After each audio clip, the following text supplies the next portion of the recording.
Students. Okay, మనం depreciation గురించి previous క్లాస్లో చెప్పుకున్నాం. What is depreciation, what is the need of depreciation, what are the causes of depreciation అని మొత్తం మనం తెలుసుకున్నాం. సో డిప్రిషియేషన్ అంటే వన్ థింగ్ ఇస్ క్లియర్, ఏంటది? It is reduction in value of fixed asset. Depreciation అనేది reduction in value of fixed assets. ఈ depreciation యొక్క importance in accountancy మనం ఆల్రెడీ మొత్తం మాట్లాడుతున్నాం. It is every clear accounts. అయితే ఇప్పుడు అకౌంట్స్ అంటే చెప్పాను, it is a language, so in which business transactions are recorded.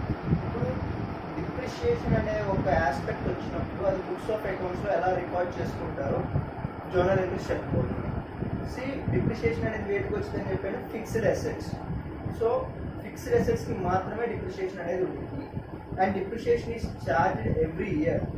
So depreciation అనేది ఎవ్రీ ఇయర్ ఛార్జ్ చేస్తాం, క్యాలిక్యులేట్ చేస్తాం అండ్ బుక్స్ ఆఫ్ అకౌంట్స్లో రాస్తాం. ఫిక్స్డ్ అసెట్ ఉన్న ఎవ్రీ ఇయర్ కూడా మనం డిప్రిషియేషన్ అనేది ఛార్జ్ చేసి క్యాలిక్యులేట్ చేసి P&L అకౌంట్లో ప్రొవిజన్ క్రియేట్ చేస్తాం. ఓకే, సో మీకు ఫస్ట్ అర్థం కావాల్సిన విషయం ఏంటి అంటే depreciation is charged every single year on fixed assets. Fixed అసెట్స్లో ప్రతి సంవత్సరం మనం డిప్రిషియేషన్ అనేది క్యాలిక్యులేట్ చేస్తాం. సేమ్ ఇప్పుడు జర్నల్ ఎంట్రీస్ నుంచి చెప్పుకోవచ్చు. ఇక్కడ ఆల్రెడీ ఉంది చూడండి, డిప్రిషియేషన్ అనే కాన్సెప్ట్. ఫస్ట్ అసెట్ పర్చేస్ దగ్గర స్టార్ట్ చేస్తాం. First entry for purchase of an asset. ఇక్కడ అసెట్ అంటే నేను ప్లాంట్ అనుకుంటాను. Okay, plant is the asset I'm taking as an illustration. See asset purchase చేసినప్పుడు జర్నల్ ఎంట్రీ ఏంటంటే asset comes in, so debit చేయాలి. ఏంటి ఆ అసెట్ నేను ప్లాంట్ అనుకున్నాను కాబట్టి ప్లాంట్ అకౌంట్ డెటార్ టు నేను ఏదర్ బ్యాంక్ ఆర్ క్యాష్ ఇస్తాను. So plant account debtor to bank or cash account. లేదు వాడి దగ్గర నుంచి నేను అసెట్ని క్రెడిట్ కొన్నాను, అంటే అమౌంట్ తర్వాత ఇస్తాను అని చెప్పేసి క్రెడిట్ కొన్నాను. అప్పుడు ఎంట్రీ ఏంటి, plant account asset account debtor to creditor account X or Y or Z వాడి పేరు అయితే. సో అది మనం అసెట్ కొన్నప్పుడు ఆ జర్నల్ ఎంట్రీ అందరికీ తెలుస్తుంది. ఇప్పుడు జర్నల్ ఎంట్రీ అది కొన్నప్పుడు ఓకే ఫైన్. నెక్స్ట్ ఏంటి, ఆ ఇయర్ ఎండింగ్ వచ్చింది, అప్పుడు డిప్రిషియేషన్ క్యాలిక్యులేట్ చేయాలి. క్యాలిక్యులేషన్ అనేది మనం తర్వాత చూసుకుంటాం. సో డిప్రిషియేషన్ ఫర్ ఎగ్జాంపుల్ ఒక 10,000 అంత వచ్చింది అనుకోండి. అప్పుడు డిప్రిషియేషన్ అప్పుడు జర్నల్ ఎంట్రీ ఏంటి, see the second one is for provision of depreciation. Okay, or for charging depreciation. Okay, for provision of depreciation అంటే డిప్రిషియేషన్ అనేది ఇప్పుడు మనం క్రియేట్ చేయాలి, బుక్స్లో రికార్డ్ చేయాలి. ఫర్ ద ఫస్ట్ టైం బుక్స్లో రికార్డ్ చేయాలి. సో డిప్రిషియేషన్ అనే ఒక ఐటమ్ వల్ల, ఒక ఆస్పెక్ట్ వల్ల ఏం జరుగుతుంది, మనకి ప్లాంట్ వాల్యూ తగ్గుతుంది, అసెట్ వాల్యూ తగ్గుతుంది. మనందరికీ తెలుసు అసెట్ వాల్యూ తగ్గితే ఏం చేయాలి, అసెట్కి డెబిట్ చేయాలి, క్రెడిట్ చేయాలి. ఎస్, అసెట్ వాల్యూ తగ్గుతుంది అంటే గోస్ అవుట్. సో అసెట్ని ఏం చేయాలి, క్రెడిట్ చేయాలి for provision of depreciation. Depreciation మనం క్రియేట్ చేస్తున్నాం, రిజర్వ్ క్రియేట్ చేస్తున్నాం, జస్ట్ ప్రొవిజన్.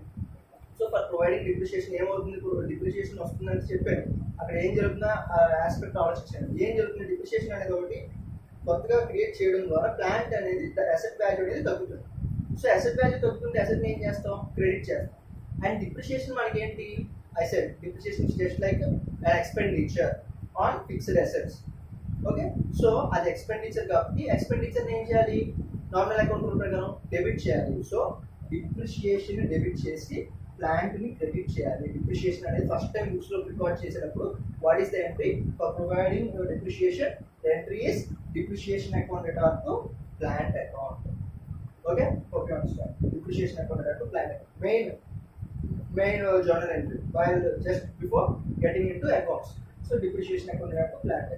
నెక్స్ట్ ఏంటి అంటే ఆ డిప్రిషియేషన్ అనేది వచ్చింది, దానివల్ల ఏమవుతుంది, ప్లాంట్ వాల్యూ అనేది తగ్గుతుంది అని ఒక జర్నల్ ఎంట్రీ రాస్తాం. ఆ తర్వాత ఏం చేయాలి, క్లోజింగ్ ఎంట్రీస్. మనం ఫస్ట్ ఇయర్లో closing entries, every account will be closed to final accounts. Final accounts అంటే closing accounts mostly nominal accounts అన్నింటిని దేనికి క్లోజ్ చేస్తామండి, క్లోజింగ్ ఎంట్రీలో P&L అకౌంట్ ఆర్ ట్రేడింగ్ అకౌంట్కి క్లోజ్ చేస్తాం. సో డిప్రిషియేషన్ కూడా మనకి ఎక్స్పెండిచర్ కాబట్టి, ఓకే, అడ్మినిస్ట్రేటివ్ ఎక్స్పెండిచర్ కాబట్టి దాన్ని ఎక్కడ చేయాలి, అడ్మినిస్ట్రేటివ్ ఎక్స్పెండిచర్స్ని P&L అకౌంట్లో డెబిట్ చేయాలి. P&L అకౌంట్లో డెబిట్ చేయాలి అంటే ఏంటి, P&L డెబిట్ అవుతుంది because depreciation is an expenditure. So P&Lలో డెబిట్ చేస్తాం, P&L account debtor to depreciation. Simple ఇది క్లోజింగ్ ఎంట్రీ ఆఫ్ డిప్రిషియేషన్ అనుకోవచ్చు. Every year closing entry of depreciation is this. Opening entry ఏమో డిప్రిషియేషన్ కి, డిప్రిషియేషన్ అకౌంట్ అంటే plant account. Closing entry ఏంటి, దాన్ని close చేస్తాం అంటే ఉల్టా చేయాలి. డిప్రిషియేషన్ డెబిట్ అయింది కాబట్టి దాన్ని క్లోజ్ చేయాలంటే ఏం చేయాలి, క్రెడిట్ చేయాలి. దేనికి క్లోజ్ చేస్తాం, P&L అకౌంట్. ఇది క్లోజింగ్ అకౌంట్ అంటే కూడా మనం రాసుకోవచ్చు. Closing entry of depreciation. Okay, closing entry of depreciation అని కూడా మనం రాసుకోవచ్చు. ఏం చేస్తున్నాం, డిప్రిషియేషన్ ని P&L అకౌంట్ కి ట్రాన్స్ఫర్ చేస్తాం. మనం ప్రతిదీ ట్రాన్స్ఫర్ చేస్తాం. గుర్తుందా, మన ఫైనల్ అకౌంట్స్ చేసేటప్పుడు రెంట్, ఆఫీస్ ఎక్స్పెన్సెస్ ఇవన్నీ కూడా P&L లో డెబిట్ చేస్తాం. ఫైనల్ అకౌంట్స్ 20 మార్క్స్ ఎందుకు డెబిట్ చేస్తున్నాం, అన్నింటినీ P&L అకౌంట్ కి ట్రాన్స్ఫర్ చేస్తాం. అయిన ఖర్చులన్నింటినీ అండ్ ఇన్కమ్స్ అన్నింటినీ P&L అకౌంట్ లో ట్రాన్స్ఫర్ చేస్తాం. ఎక్స్పెండిచర్స్ అయితే డెబిట్ సైడ్ వస్తుంది, ఇన్కమ్స్ అయితే క్రెడిట్ సైడ్ వేస్తాం. సో డిప్రిషియేషన్ ఎక్స్పెండిచర్ కాబట్టి P&L లో డెబిట్ చేస్తాం. అంటే డిప్రిషియేషన్ డెబిట్ చేయం, P&L ని డెబిట్ చేస్తాం. P&L account to depreciation. This is the transferring entry of depreciation to P&L account or closing entry of depreciation every year. మనకి ప్రతి ఇయర్ కామన్ గా కనిపించేవి ఈ 2 ఎంట్రీస్, జర్నల్ ఎంట్రీస్ రాయాల్సి వస్తాయి. ఎందుకంటే ప్రతి ఇయర్ మనం అసెట్స్ కొనం ప్రతి ఇయర్, ఏదో ఒక సంవత్సరమే కొంటాం, అప్పుడే ఈ ఎంట్రీ వచ్చింది. కానీ ప్రతి ఇయర్ అసెట్ మన దగ్గర ఉండిద్దిగా అమ్మేసే వరకు.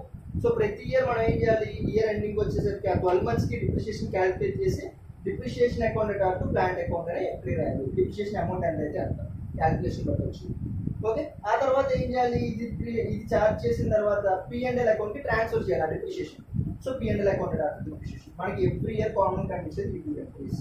ఇది కొన్నప్పుడు మాత్రమే ఉంటుంది, ఎవ్రీ ఇయర్ మాత్రం ఈ 2 ఉంటాయి. Unless the asset is sold. Asset sale చేస్తాడు అప్పుడు ఎంట్రీ ఏంటి, అసెట్ సేల్ చేస్తే మనకి ఏమొచ్చింది, క్యాష్ ఆర్ బ్యాంక్ వచ్చింది, క్యాష్ ఆర్ చెక్ వచ్చింది వస్తుంది కాబట్టి దాన్ని డెబిట్ చేస్తాం. Cash or bank account attack మనం ఏం యూజ్ అవుతున్నాం, ప్లాంట్ అమ్మేస్తున్నాం. సో ప్లాంట్ క్రెడిట్ చేస్తాం. ఇది మనకి తెలిసింది. అసెట్ సేల్ చేస్తాం, cash or bank account attack plant account being plant sold. అవునా, అసెట్ సేల్ చేసినప్పుడు జనరల్. అయితే సేల్ చేసినప్పుడు మనకి ఏముండొచ్చు, లాస్ ఆర్ ప్రాఫిట్ అనేది ఖచ్చితంగా ఉంటుంది.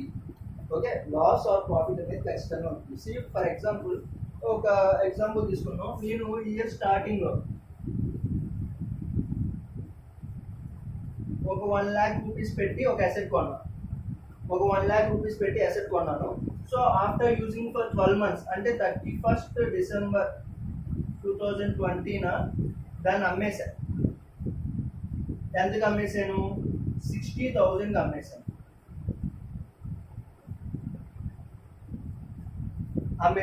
ఎన్ని మంత్స్ నుంచి వాడిని, కరెక్ట్గా 12 months వాడు, అంటే 1 year వాడు, అంటే 1 year డిప్రిషియేషన్ ఉండిద్ది. సో అంటే 1 year కాదు, 1 year తక్కువైనా ఉండిద్ది. కరెక్ట్గా 1 year డిప్రిషియేషన్ ఎంత అనుకున్నాం అంటే for 12 months depreciation is equal to ఒక 10,000 వేసుకుందాం. 10,000 ఈజ్ డిప్రిషియేషన్. ఓకే, సి ఈ ఎగ్జాంపుల్లో నేను అసెట్ అమ్మేయడం వల్ల 60,000కి నాకు ప్రాఫిట్ వచ్చిందా లాస్ వచ్చిందా, ఎలా క్యాలిక్యులేట్ చేస్తాం, మనం పర్చేస్ ప్రైస్ ఎంత 1 lakh, మన సేల్ వాల్యూ ఎంత 60,000. డిప్రిషియేషన్ అనేది బేసిక్గా పేటోళ్ళు ఏం చెప్తారు, ఏమన్నా 40,000 లాస్ అంటారు. కానీ బీయింగ్ కామర్స్ స్టూడెంట్స్ మనం 40,000 లాస్ అని చెప్పకూడదు. ఎందుకు, we know that it is a fixed asset and fixed asset వాడితే డిప్రిషియేషన్ అనే ఒక ఎక్స్పెండిచర్ ఉంటుంది. సో ఆ ఎక్స్పెండిచర్ని కూడా మనం ఏం చేయాలి, మైనస్ చేయాలి. సో ఎంత 1 lakh పెట్టుకుంటే 60,000 అమ్మేసాం, కానీ మన ఎక్స్పెండిచర్ 10,000 డిప్రిషియేషన్. సో మనం క్యాలిక్యులేషన్ చేసేటప్పుడు ఎలా క్యాలిక్యులేట్ చేయాలి, 1 lakh asset value 1 lakh minus 10,000 depreciation. అంటే 1 yearకి వాడినందుకు 10,000 డిప్రిషియేషన్. అంటే ఇది స్టార్టింగ్ వాల్యూ, ఇయర్ ఎండింగ్ వచ్చేసరికి దాని వాల్యూ 10,000 మైనస్ అయింది. So what is the value of asset on the year ending date, అంటే ఈ డేట్ నా అసెట్ యొక్క వాల్యూ ఎంత, 31st 12/2020 నా అసెట్ యొక్క వాల్యూ ఎంత, 1 lakh minus 10,000. 1 lakh is the cost minus depreciation. Depreciation is an expenditure. So 1 lakh minus 10,000 ఎంత అండి, 90,000. So 90,000 is the value of asset on 31st 12/2020. మనం ఇప్పుడు సేల్ చేసినంత 60,000, అంటే 90,000 వాల్యూ ఉన్న అసెట్ ని 60,000 అమ్మేసాం. So now what is is there a profit or loss? Loss. And what is the loss? How much is the loss? ఎంత 90 minus 60. So ఎంత అండి, 30,000. So loss is equal to 30,000. అర్థమైందా? So అంటే బేసిక్గా అందరూ చేసేది ఏంటి అంటే ఏమన్నా 1 lakh minus purchase price minus sale value చేసేసి ప్రాఫిట్ ఆర్ లాస్ ఎస్టిమేట్ చేస్తారు. కానీ మన కామర్స్ స్టూడెంట్స్ కాబట్టి ఫిక్స్డ్ అసెట్స్కి డిప్రిషియేషన్ ఉండిద్ది అనే పాయింట్ ఆలోచించి ఆ డిప్రిషియేషన్ ఎంత ఉందో చూసుకొని ఆ డిప్రిషియేషన్ కూడా మన పర్చేస్ ప్రైస్ నుంచి మైనస్ చేయాలి. ఎందుకంటే ఇది ఎక్స్పెండిచర్. డిప్రిషియేషన్ వల్ల వాల్యూ ఏమైతే తగ్గింది. సో 1 lakh వాల్యూ ఇయర్ ఎండింగ్కి 12 months వాడాం కాబట్టి 10,000 డిస్కౌంట్. సో ఆ 10,000 తీసేస్తే 12 months తర్వాత దాని వాల్యూ ఎంత ఉంది? 90,000 ఉంది. ఇప్పుడు 90,000 వాల్యూ ఉంది ఆ డేట్న 12 months తర్వాత. కానీ మనం ఎంత మేము 60,000 కమ్మాం. అంటే ఇప్పుడు లాస్ ఎంత? 30,000. Okay, so this is how we calculate profit or loss on fixed assets by considering depreciation. Depreciation కూడా అకౌంట్లోకి తీసుకొని ఈ రకంగా మనం లాస్ ఆఫ్ ప్రాఫిట్ అనేది మనం క్యాలిక్యులేట్ చేయాలి. And one more thing, loss ఒక్కోసారి ప్రాఫిట్స్ కూడా ఉండొచ్చు. ఒకసారి మన అదృష్టం ఉంది ఈ వాల్యూ ఫర్ ఎగ్జాంపుల్ 1 lakh అమ్మేసాం ఈ ఇయర్ ఎండ్ అయ్యేప్పటికి. 1 lakh అమ్మేసినప్పుడు మనకు ప్రాఫిట్ ఎంత వచ్చింది? మనం 90,000 బుక్ వాల్యూ 31st 12 కానీ మనం 1 lakh అమ్మాం అంటే 1 lakh minus 90,000. So 10,000 profit. So profit రావచ్చు ఒక్కోసారి ఫిక్స్డ్ అసెట్స్ సేల్ చేసేటప్పుడు. అండ్ ఈ ఎగ్జాంపుల్లో లాస్ వచ్చింది ఎంత? 30,000 లాస్. సో ఇప్పుడు ఆ లాస్ని కూడా రికార్డ్ చేయాలి. మరి బుక్స్ ఆఫ్ అకౌంట్స్ అంటే అన్ని రికార్డ్ చేయాలి కదా. మరి ఇప్పుడు ఫిక్స్డ్ అసెట్స్ మీద లాస్ వచ్చింది కదా. లాస్ వచ్చింది కాబట్టి దాన్ని కూడా ఏం చేయాలి? P&L అకౌంట్కి ట్రాన్స్ఫర్ చేయాలి. Loss or profit on fixed అసెట్స్ని కూడా P&L అకౌంట్కి ట్రాన్స్ఫర్ చేయాలి. Remember this point. మనం పర్చేస్ చేసినా సేల్ చేసినా P&L అకౌంట్లో వెయ్యం ఫిక్స్డ్ అసెట్స్. ఎందుకు? ఇవి క్యాపిటల్ నేచర్. ఎక్కడ వేస్తాం? బ్యాలెన్స్ షీట్లో వేస్తాం. పర్చేస్ చేసినప్పుడు బ్యాలెన్స్ షీట్లో అసెట్ వాల్యూగా చూపించుకుంటాం. సేల్ చేస్తాం అనుకో ఆ అసెట్ వాల్యూ నుంచి మైనస్ చేస్తాం సేల్ చేసేసాం కాబట్టి. అవునా? కానీ profit or loss on sale of fixed assets will be transfer to P&L account. Purchase చేసిన సేల్ చేసిన P&L అకౌంట్లో రాయం. కానీ ప్రాఫిట్ కానీ లాస్ కానీ వస్తే సేల్ మీద ఫిక్స్డ్ అసెట్స్ మీద దాన్ని మాత్రం P&L అకౌంట్కి ట్రాన్స్ఫర్ చేస్తాం. Okay, remember this point. Profit or loss on fixed assets will be transfer to P&L account. Say for example loss వచ్చినప్పుడు లాస్ వచ్చింది కాబట్టి మనం ఏం చేయాలి? P&L అకౌంట్కి ట్రాన్స్ఫర్ చేయాలి అని చెప్తాం. So loss or profit. So loss అంటే మనకి debit side credit side P&L అకౌంట్లో. P&L అకౌంట్ ఏమైంది? లాస్ అంటే డెబిట్ అయింది. So P&L account account to plant account. Loss వల్ల ఏమవుతుంది? ప్లాంట్ వాల్యూ తగ్గిపోయింది. అవునా? సో ప్లాంట్ వాల్యూ తగ్గిన క్రెడిట్ చేయాలి. అండ్ దేన్ని డెబిట్ చేయాలి? P&L అకౌంట్ని డెబిట్ చేయాలి. సింపుల్గా మీరు ఒకటి అనుకోవచ్చు, లాస్ వచ్చింది కాబట్టి లాస్ని ఏం చేయాలి అంటే మనం P&Lలో డెబిట్ సైడ్ రాయాలి. అంటే P&Lని డెబిట్ చేయాలి, ప్లాంట్ని క్రెడిట్ చేయాలి. P&L account point of view నుంచి P&L డెబిట్ చేయాలి. ప్లాంట్ పాయింట్ ఆఫ్ వ్యూ నుంచి ప్లాంట్ ఏమవుతుంది? లాస్ అంటే వాల్యూ తగ్గుతుంది. లాస్ అంటే దాని వాల్యూ తక్కువగా అమ్మేసామని కదా. అంటే వాల్యూ తగ్గింది. ఎంత తగ్గింది? 30,000 వాల్యూ వేస్ట్ అయ్యింది. అంటే ప్లాంట్ వాల్యూ వేస్ట్ తగ్గింది అంటే ఏం చేయాలి? ప్లాంట్ని క్రెడిట్ చేయాలా? సో ప్లాంట్ క్రెడిట్ చేయాలి. ఏదో ఒక ఆస్పెక్ట్ నేర్చుకున్న అకౌంట్స్ చేసేవచ్చండి. So P&L account account to plant account. Being loss on sale of plant transfer to P&L account for transfer of loss on sale of asset. Okay, so P&L account account to plant. అదే profit వచ్చింది. Profit 10,000 అనుకున్నాం. Profit వచ్చింది. Profit వస్తే ఏం చేయాలి? P&L అకౌంట్కి కదా transfer చేసేది. P&L account it side profit అంటే క్రెడిట్.